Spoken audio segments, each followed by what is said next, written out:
This is George. He lived in Africa. He was a good little monkey and always very curious. One day George saw a man. He had on a large yellow straw hat. The man saw George too. What a nice little monkey, he thought. I'd like to take him home with me. He put his hat on the ground, and of course George was very curious. He came down from the tree to look at the large yellow hat. The hat had been on the man's head. George thought it'd be nice to have it on his own head. He picked it up and put it on. The hat covered George's head. He couldn't see. The man picked him up quickly and popped him into a bag. George was caught. The man with the big yellow hat put George into a little boat, and a sailor rowed them both across the water to a big ship. George was sad, but he was still a little curious. On the big ship, things began to happen. The man took off the bag. George sat on a little stool, and the man said, George, I'm going to take you to a big zoo in the big city, and we all like it there. Now run along and play, but don't get into trouble. George promised to be good, but it was easy for little monkeys to forget. On the deck, he found some seagulls. He wondered how they could fly. He was very curious. Finally, he had to try. It looked easy. Oh, what happened? First this, and then this. Where is George? The sailors looked and looked. At last, they saw him struggling in the water, almost all tired out. Man overboard! The sailors cried as they threw him a lifebelt. George caught it and held on. At last, he was safe on board.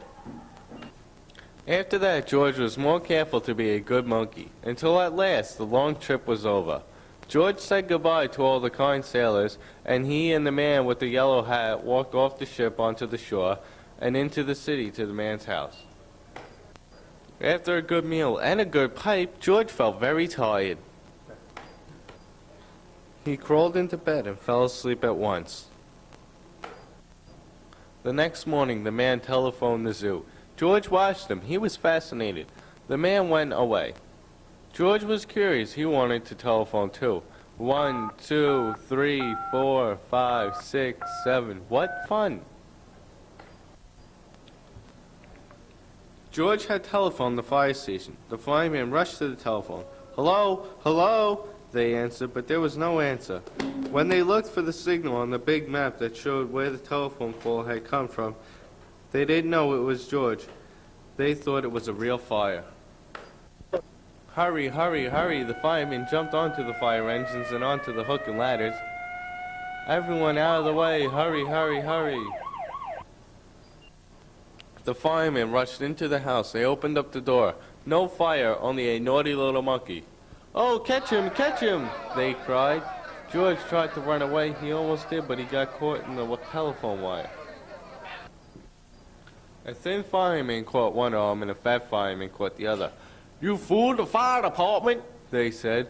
You'll have to shut you up where you can't do any more harm. They took him away and shut him in a prison. George wanted to get out. He climbed up to the window to try the bars. Just then the watchman came in. He got on the wooden bed to catch George, but he was too big and heavy. The bed tipped up, the watchman fell over, and quick as lightning, George ran out through the open door. He hurried through the building and out onto the roof, and then he was lucky to be a monkey.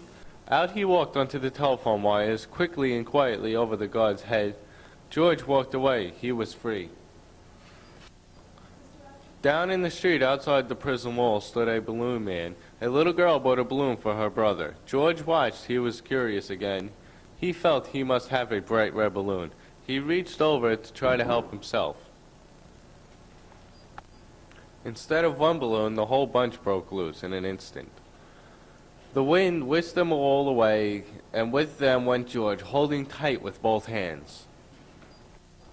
Up he sailed, higher and higher. The houses looked like toy houses, and the people looked like dolls. George was frightened. He held on very tight. At first the wind blew in great gusts, then it quieted down. Finally it stopped blowing altogether. George was very tired. Down, down he went, bump, on top of the traffic light. Everyone was surprised. The traffic got all mixed up. George didn't know what to do.